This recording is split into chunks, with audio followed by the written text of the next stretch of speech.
If you've landed here, it wasn't random. Something inside you knows it's time. Time to shift your frequency and unlock the true power hidden in your thoughts. Not the power to simply think better, but to emit with precision. To vibrate as intention and not as hope. Thoth didn't just leave teachings. He encoded a divine architecture, a third hidden force, in silence and symbol. A mental geometry few have remembered, until now. There's a hidden structure inside your mind, a vibrational code waiting to be activated. You're not here to learn something new. You're here to remember what always belonged to you, and once remembered, it manifests. What if the mind isn't where you create from, but what you create through? We've been taught to control our thoughts, to organize them, direct them, make them positive, as if they were the origin of reality, the birthplace of everything we manifest. But that's an illusion, because the mind doesn't generate the field. It receives it, it filters it, it shapes the signal that your being already emits. And if the mind is the lens, then manifestation is not a matter of thinking more, but of clearing that lens until it reflects what's already true in you.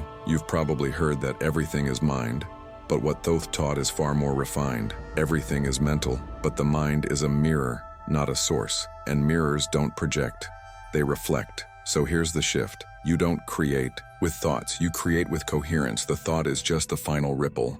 The stone was thrown much deeper, in the silence, in the feeling, in the unseen layers you forgot to listen to. This changes everything, because it means you don't need to think harder, you need to resonate more precisely. A thought formed in fear and a thought formed in stillness may sound the same, but they emit different frequencies, and the field doesn't respond to the sentence, it responds to the signal behind it. The phrase, "I am abundant," means nothing when spoken from lack, but it becomes magnetic when felt from truth. Because thought is not the source, it's the signal, and just like a radio, if you tune it right, the broadcast becomes clear, not because the radio is powerful, but because it aligned with the frequency already being transmitted. What if your mind is that radio? What if you've been trying to produce when all you needed was to tune? This is where Thoth's wisdom begins. Not in control, but in calibration. The emerald tablets speak in symbols because they were never meant to be understood. They were meant to be remembered. And remembering doesn't happen in the mind, it happens in the field of presence. If this awakens something ancient, aligned by subscribing. Now imagine this. Every thought you've ever had was only a translation, not the truth, just a coded signal interpreted by the structure of your mental field. And that structure? It's not neutral. It was shaped by stories you didn't choose, emotions you didn't process, and frequencies you absorbed before you could speak. So when you try to manifest from the mind alone, you're manifesting through a distorted lens. You're amplifying static. You're broadcasting confusion dressed as desire. But when you shift from thought to field, from sentence to signal, you begin to create from clarity. Because clarity doesn't mean knowing what you want. It means becoming what you're ready to receive. That's vibrational control. That's the third hidden code. Calibrate the signal. Don't control the thought. And from here, we can begin to decode the geometry that Thoth left hidden in light, the pattern behind the thought, the architecture of mind as a transmitter, not a thinker. Don't leave yet. The real code is still hidden ahead. Some truths aren't written to be read. They're written to be remembered. Thoth wasn't just a scribe. He was a frequency keeper, a transmitter of codes beyond language. Codes buried not in parchment but in resonance. The emerald tablets are not teachings, they're signals, structured geometry translated into words and for those ready to read between them. And when you stop trying to interpret the lines and start feeling them, something shifts, because the mind wants logic, but the soul hears patterns. Look again, nothing rests, everything moves, everything vibrates. It's not philosophy, it's a vibrational law, a feedback loop. Your inner field projects outward, and the outer responds not to words, but to energetic symmetry. This is the forgotten language. The mental plane is not built of thoughts. It's built of structures, sacred ratios, harmonic patterns. Each thought only becomes magnetic when it aligns with the geometry behind it. That's why Thoth spoke in paradoxes, spirals, reflections. Because reality doesn't move in straight lines, it loops, it echoes, it expands. The code is not in the phrase, it's in the frequency the phrase carries when you feel it. So when you read the tablets, you're not supposed to understand them. You're supposed to resonate with them. That's why two people can read the same passage. One sees poetry, the other unlocks a dimension. If this resonates, you were meant to hear this part. The tablets are multidimensional, locks, and your frequency is the key. Each phrase is a portal, but only if you don't reduce it to a sentence. Take this line. Man is in the process of changing to forms that are not of this world. Literal? No. Vibrational? Absolutely. It's describing a shift not of body, but of field, a recalibration from dense manifestation to coherent intention. You don't move through space, you move through resonance. That's what ascension truly is. Not elevation, but harmonization. And when Thoth speaks of light, it's not brightness, it's information, encoded intelligence carried by frequency. So when he says light is the key, he's saying tune to the signal, the rest will appear. You don't chase light, you become compatible with it. And from that state, reality adjusts. Because reality isn't fixed, it's fluid, always rearranging itself around the geometry of your field. So what happens when your field remembers the pattern behind the tablet? What happens when you stop reading and start resonating? You shift. That's the hidden teaching. Not think better, but feel deeper, calibrate cleaner, emit clearer. And in that clarity, the code activates. Has this memory echoed in you too? Because maybe, just maybe, you've read this before, not in a book, but in silence, in the space between breaths, where memory isn't recalled, it's reactivated. What you feel, you emit. What you emit, you become. The modern world worships thought. It tells you, think big, think positive, visualize, affirm, repeat, as if thought were the engine. Behind reality, the source of all creation. But let's look deeper. Have you ever thought something 1,000 times, yet nothing changed? That's because the field doesn't move by repetition. It moves by resonance. Thoughts are surface, ripples, but feeling is the vibration that codes the signal. You can say, I am worthy every morning, but if the body still vibrates in fear, the field won't shift, because manifestation doesn't obey the word. It obeys the frequency beneath the word. That's why so many feel stuck. They're affirming with the mouth and canceling with the nervous system. They think in light, but vibrate in scarcity. And the field, it always follows the vibration. You don't create with thoughts, and you create with coherence. Thoth understood this. He knew that mind is a conductor, not a creator, and the energy it conducts is emotional frequency, the vibration you live in, long before the sentence you speak. Feeling is the ink, thought is the pen. But without ink, the pen writes nothing, and the universe reads energy, not language. So what happens when you align thought and feeling? What happens when the emotion supports the idea? You enter a field of coherence, and in coherence, the code activates.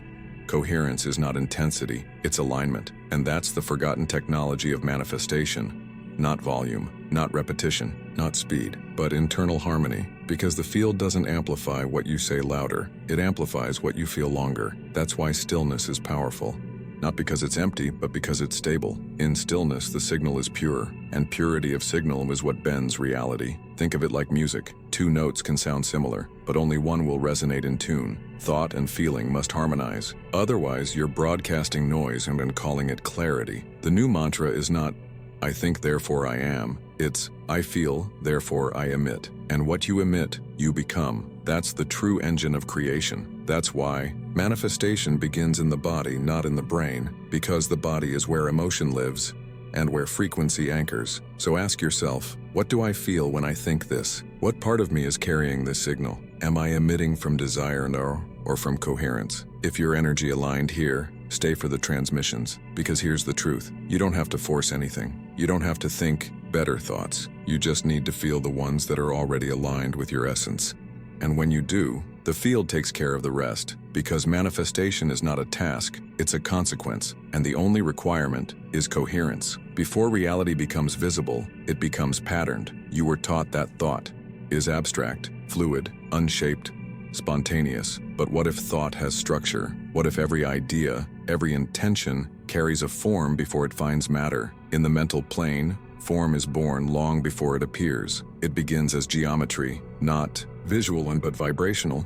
Thoth called it the blueprint of creation, the hidden code beneath all manifestation, a field where thought crystallizes into structure, and structure gives rise to experience. You're not just thinking, you're sculpting space, because each thought, when aligned with feeling, becomes a pattern, a wave, a frequency lattice that shapes the field around you. This is the secret behind sacred geometry, the flower of life, the Merkaba, the golden ratio.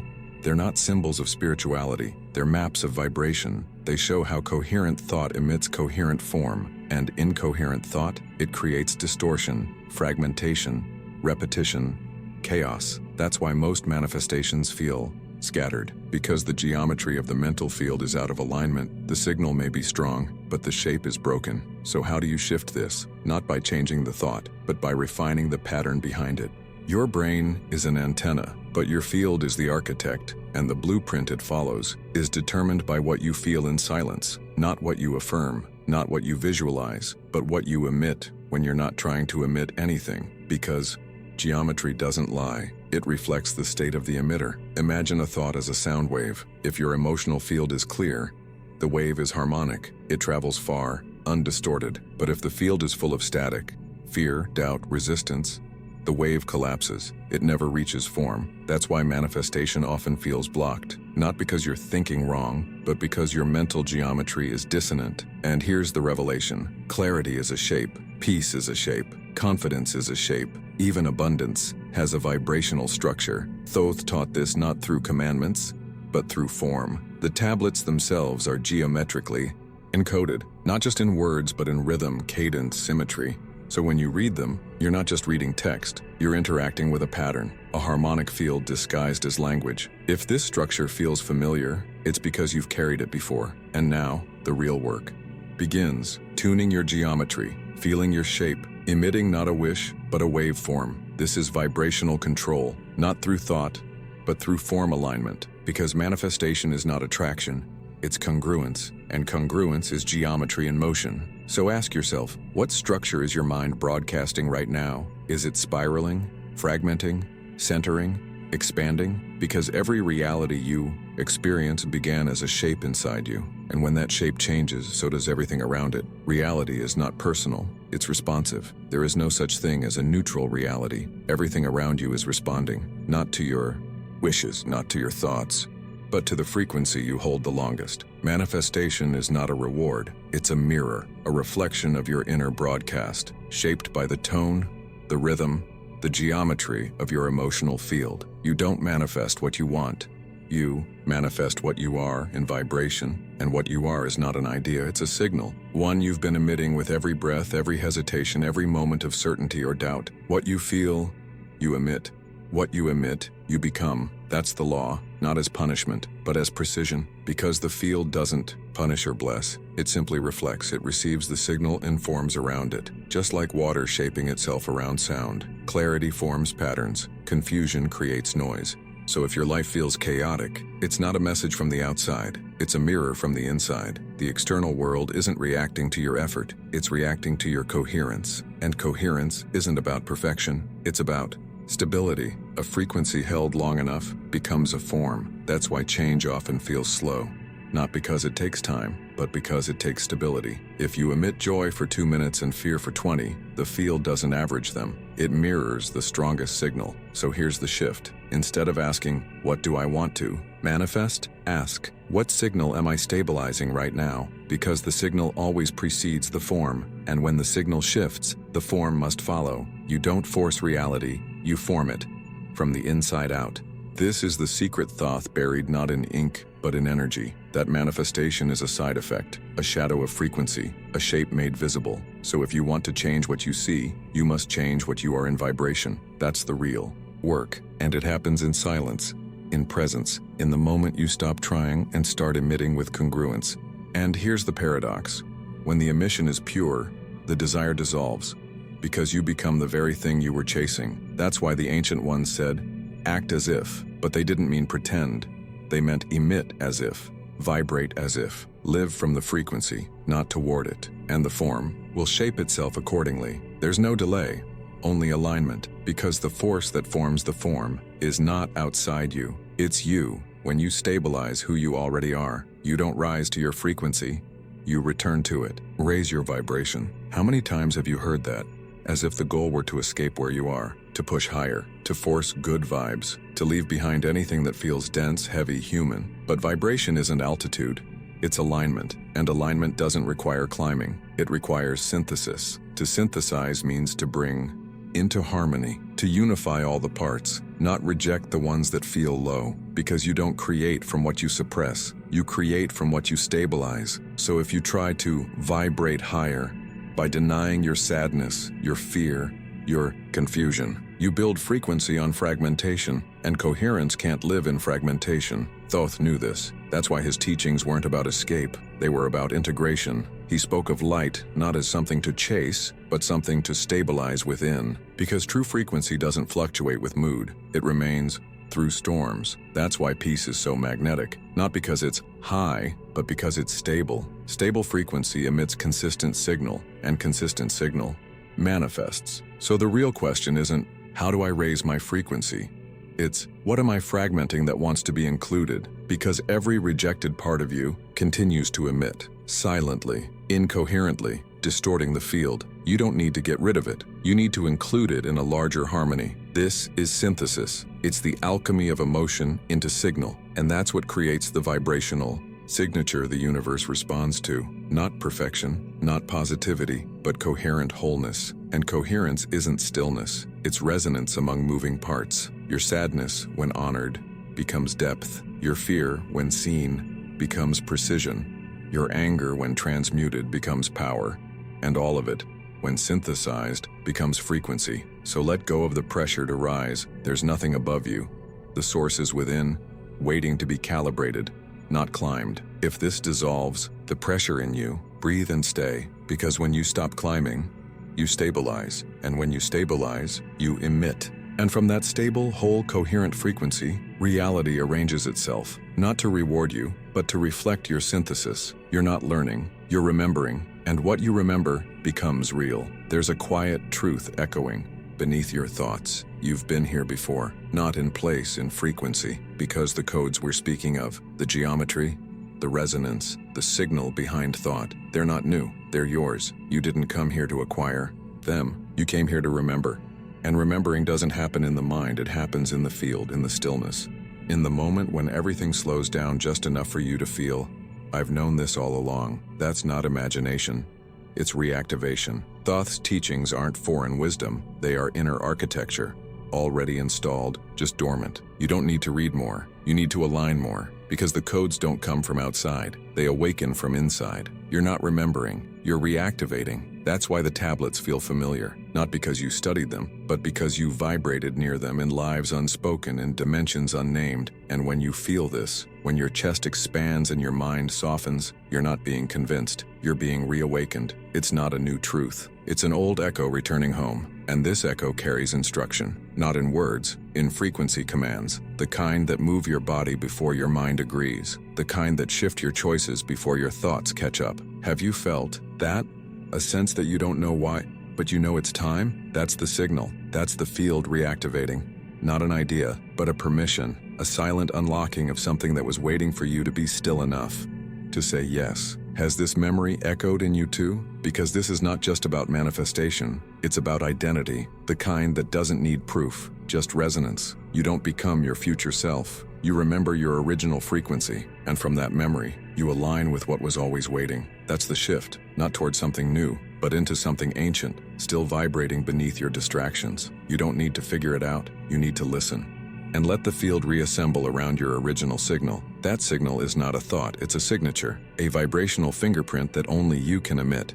And when you do, life reorganizes, not to give you something, but to reflect who you finally remembered yourself to be. Thoth doesn't live in the past, he lives in the pattern. You've heard the name. You've read the symbols, you've seen the images, the ibis head, the pen, the tablets of light. But Thoth is not a character, he is a field, a frequency of structure, a consciousness that doesn't speak, it organizes. And that frequency still exists, not in temples, not in books, but in you. You carry the architecture of Thoth, not as mythology, but as mental design. Because whenever you bring order to chaos, whenever you translate emotion into meaning, whenever you turn vibration into geometry, you are activating the mind of Thoth. He is not a being to follow, he is a pattern to inhabit. He is the silence that arranges thought, the breath between knowing and saying, the symmetry that turns a feeling into form. You don't need to connect with Thoth. You already are an expression of his code. If your energy aligned here, stay for the transmissions. Think of it this way, just like you don't need to create Wi-Fi to access the internet. You don't need to summon Thoth to access divine mind. You just need to tune to the mental plane where he operates, where thought is pure, structure is sacred, and creation begins in clarity. That plane is not far. It's only one layer deeper than distraction. one vibration beneath the noise. And when you drop into it, you stop thinking to manifest. You start structuring vibration to receive. That's what Thoth represents, the builder of bridges between thought and reality, not through belief, but through precision. So if you've ever had a moment of sudden clarity, a download that didn't feel like yours, a structure that formed itself before your mind understood, you've touched the current, you've entered the field. That was not imagination. That was the architecture of divine intelligence moving through you, and it can be accessed again, not by asking how, but by becoming still enough to let the pattern emerge. Because Thoth's greatest teaching was never what he wrote, it was what he became. A stable frequency of mental precision, a harmonizer of realms, a channel through which creation could take shape. You have that channel, and the moment you stop seeking and start structuring, it opens. After all, the geometry, all the thought, all the decoding, there's still something deeper, quieter, more true than any concept ever spoken. It's the space between your thoughts, the stillness behind every signal, the portal that doesn't open outward, but inward. That's where Thoth hid the real code, not in the tablets, not in the words, but in the pause between them. Because silence is not absence, it's presence in pure form. No distortion, no effort, no ego, just signal, just truth, just the unshaped field, waiting for coherence. And here's the final remembering. You were never trying to learn the code. You were trying to become still enough and to receive it, because the field doesn't speak in thoughts. It speaks in alignment, and alignment is silent. In silence, you don't create, you remember. You don't push. You tune, you don't attract, you become compatible. And once you are compatible, reality responds, not with fireworks, but with shifts so exact, you'll wonder if they were ever separate from you. There's another force. It's waiting for the ones who are ready. So now sit, not to visualize, but to return to the place before thought, before language, where manifestation is no longer a goal. It's a byproduct of who you are in stillness, because this is the final teaching. Creation flows best through quiet minds and stable hearts. And Thoth's code was never meant to be spoken, it was meant to be felt, not as volume, but as resonance, and now you carry it. If you felt something shift in you, if this journey sounded like a memory, not a lesson, then stay, because the next signal, the next frequency, it's already forming, and the ones who remember will recognize it. If this frequency lives in you, align through presence and prepare. Another code is already calling.